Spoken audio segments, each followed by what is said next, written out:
So today I want to talk about how, as farmers, we can grow crops with zero carbon footprint, or that is what's suggested we're going to have to do by 2045 with Claire Bailey's climate change bill, which is currently going through the executive. I want to make it clear that I'm a farmer that really wants to see a reduction in our carbon footprint. We all need to be more environmentally friendly, and there's lots of things we can do. But I also have a lot of concerns about how putting something like that down as a goal that must be achieved with no alterations. So the question I'm trying to sort in my head is net zero the holy grail for improving the planet and improving our way of life, or is it actually the dagger that could stab the environment in the back? And I'll try to explain why I have those concerns and those feelings as we go through. So please, if you're interested, and it's something that's going to really be important to all of us, because this is here, this is happening, this affects all business, all industry, that we all have to meet net zero by 2045 if this bill goes through. My displeasure that when the Ulster Farmers Union tried to hold a meeting with the relevant parties and MLAs to put across concerns that the farming sector would have, only 2 people had the decency to turn up. So if it's so important, why were they not there? But besides from that, this bill so far is going through without any fact or evidence base or any impact assessments carried out, and the current climate change committee say it's not possible. So following everything that's happened in the current pandemic, we keep hearing from our MLAs and politicians that we have to go on the science and the facts. Well, why on this occasion are they being ignored? And I know as a layperson it's easy to turn around and say, but that's what we have to aim for, we have to save our planet. But what I want to try and put across is that us in Northern Ireland suddenly going to net zero may actually be more detrimental than beneficial. Surely as a small country, it should be our aim to produce as much of our food locally and in our own island as we can. If you have to ship it in from halfway around the world, the fuel burned by the ship or the plane to get here is going to have a colossal carbon footprint. Also, the fact that if we reduce the area of land that we could grow the crops on by the proposed planting of acres of trees, even though, as you can see, Northern Ireland is one of the countries with the highest density of hedgeland anywhere in the world, which is vastly beneficial to us as well. And I'll touch on that in a minute as to how that could actually be affected by going to net zero. But if we ship our food production off to a foreign country, we're more than likely going to ship it to a country that has less environmental measures and less care of the carbon footprint, and then we're going to put it on a boat or a plane and ship it to here. Surely that's absolute nonsense. If you just consider an area 3 times the size of Northern Ireland is cut down each year from the Amazon rainforest to grow more crops to ship around the world. So what benefit to the planet would be planting more trees on the island of Ireland when we're only going to cut more down somewhere else, and then we're going to put that food on a boat? Litres of fuel for that day would keep me farming for 12 years. It's just beggars belief, and I think unfortunately the general public and the MLAs don't understand the consequences. So we're going to reach net zero, we're going to then cut our production of food, and we're going to import it from a country with less standards, less environmental standards, and then we're going to put it on a boat or a plane and ship it to us. Surely that's pure madness. And people say, oh no, that'll never happen. Sure, we've had to grow it here. We can't grow enough food here as it is to feed our people. And if you just take it into context, I I have done a carbon audit for my farm. I spent a lot of time and a lot of effort putting figures in to try and get as accurate a footprint as I could. But when I was complete, I was left with more questions than answers. Because to be perfectly honest, no one knows how to accurately measure the carbon footprint of a farm. So to turn around and tell us we're going to reach net zero, how is it possible if they don't know how to measure it? In this field, we have 12 different ways of drilling and establishing a crop.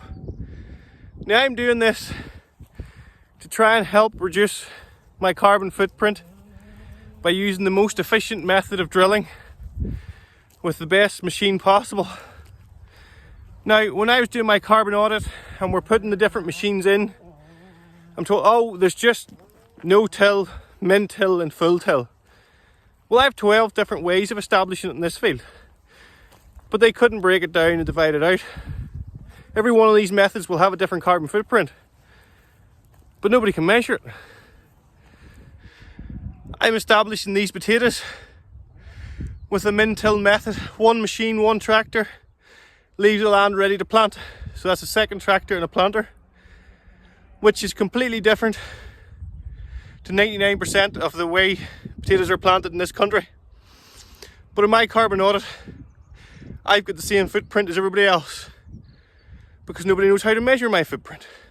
They won't dig into it, they won't go into enough detail. We don't have the formulas for that. We'll just put it down as a standard figure. What's the point in me trying to improve my carbon footprint to be more beneficial to the environment and not get rewarded?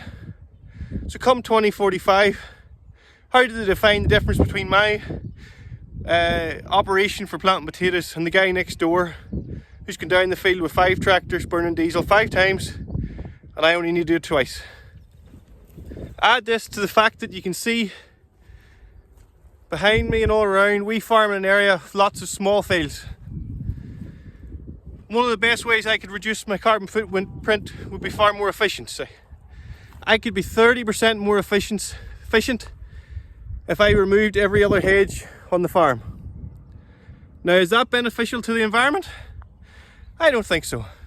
We've spent the month of December planting new hedge in the correct places to try and benefit the wildlife, but also not to hinder our production. We ship our production out to a foreign country. You can stand here, look all around you in a 360-degree view and see nothing but the same flat field. No hedges, no trees, no biodiversity, no wildlife. Now, why would we want to ship that off to somebody else? Another example is in these direct drill plots of this spring barley field. We've been chopping and incorporating our straw rather than baling it. This was to help improve our soil structure.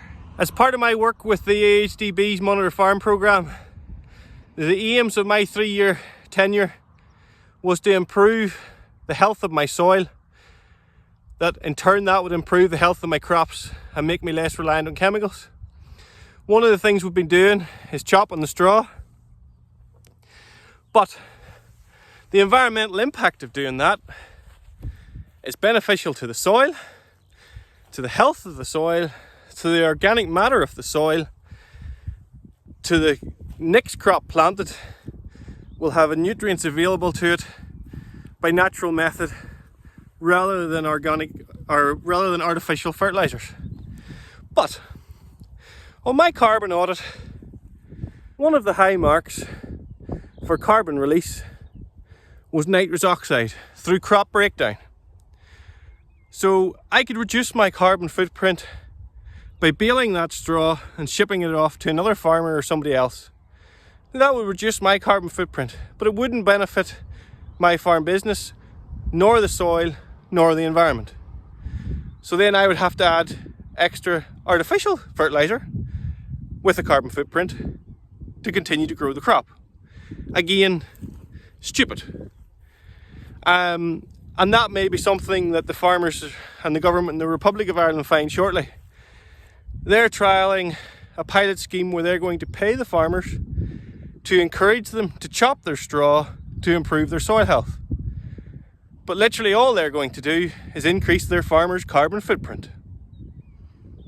That is a knock-on effect of not fully understanding how everything has a balance in nature, and that there's not one solution to fix all the problems.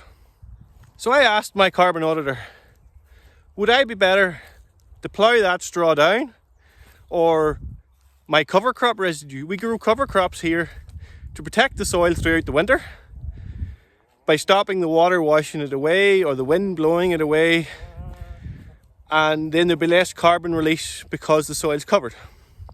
Oh no, it doesn't make much difference, because when that crop breaks down, it's going to have a release of carbon from crop breakdown. Okay, should I then plough that crop into the soil to stop it releasing carbon into the atmosphere, but in turn I then release carbon by ploughing over the soil? Which would be better?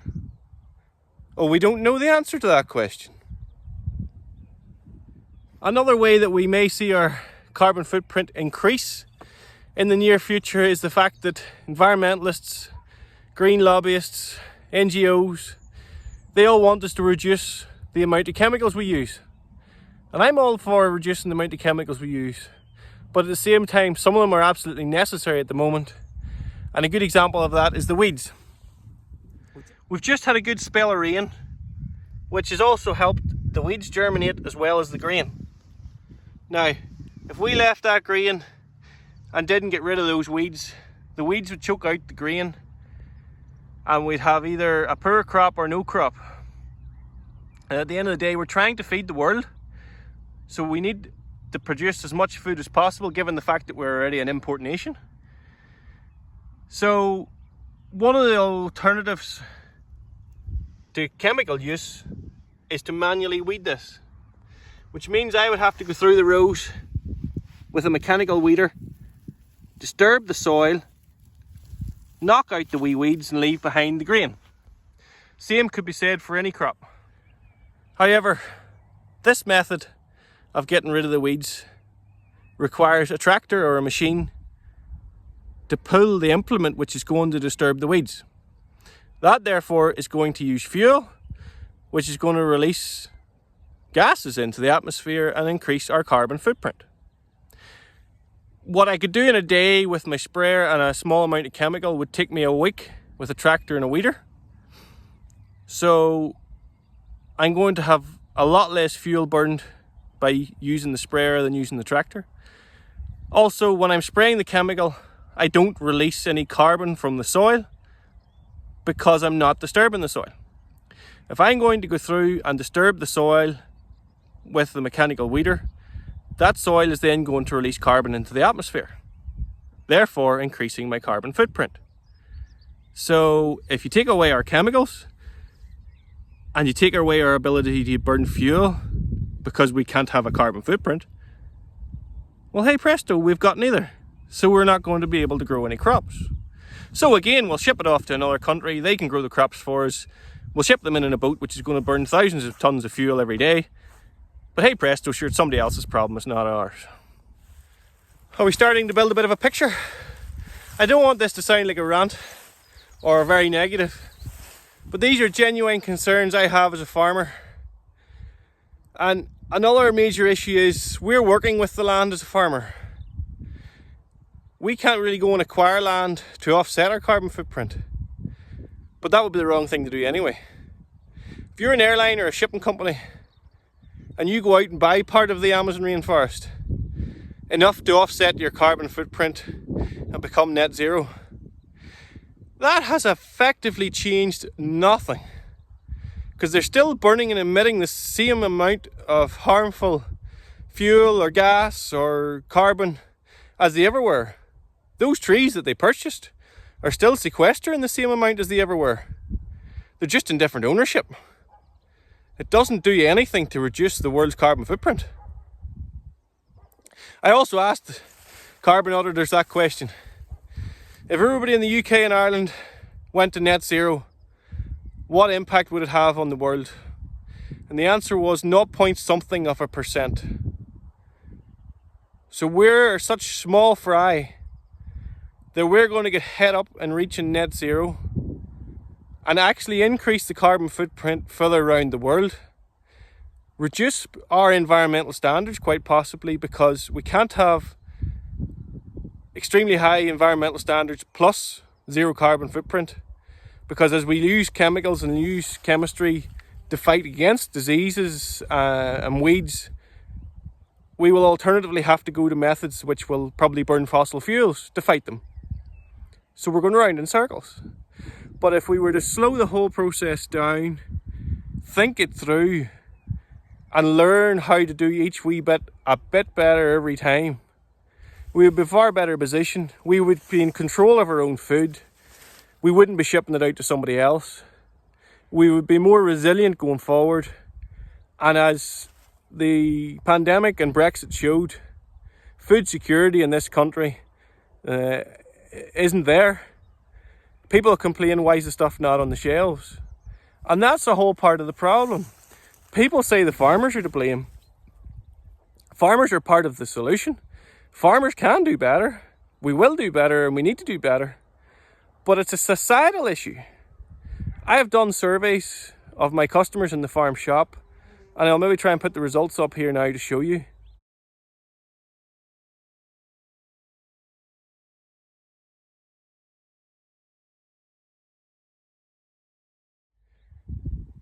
But environmental measures and carbon footprint are at the bottom of their mind when they're choosing what to buy. So if we're going to reduce our availability of food locally, are we going to increase the price of food, which the customer doesn't want to pay?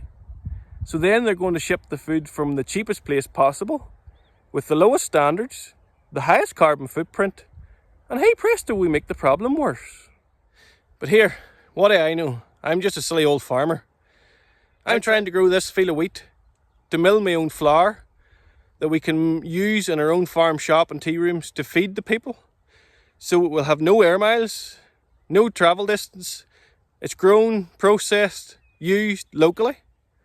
We grow oats for White's Oats, which travel very little distance to be processed and actually come straight back, some of them to be sold in my own farm shop. Keeping the circle small and local. The government here has control then over its standards that it's produced to, the scrutiny that it goes under, how we make sure the carbon footprint is smaller by not having to ship it in from South America. We grow a lot of potatoes here, which is another break in our crop cycle, which is good for helping bring in different diversity for reducing the weeds. But it's also a cheap source of carbohydrates for those families that can't afford expensive food.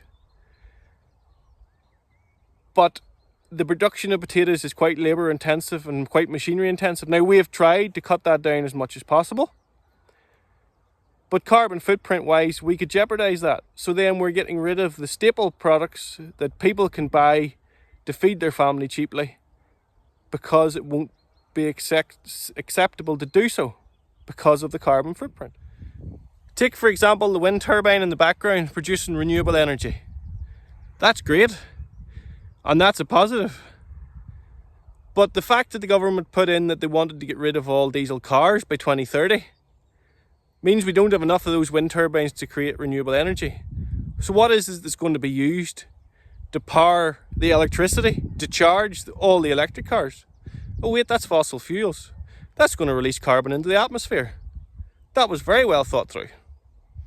Would it not have made sense to have the infrastructure in place to power the vehicles before you go and make it compulsory to have one? Because all you've really done is shifted the carbon footprint from the exhaust of the car to the exhaust of the power plant.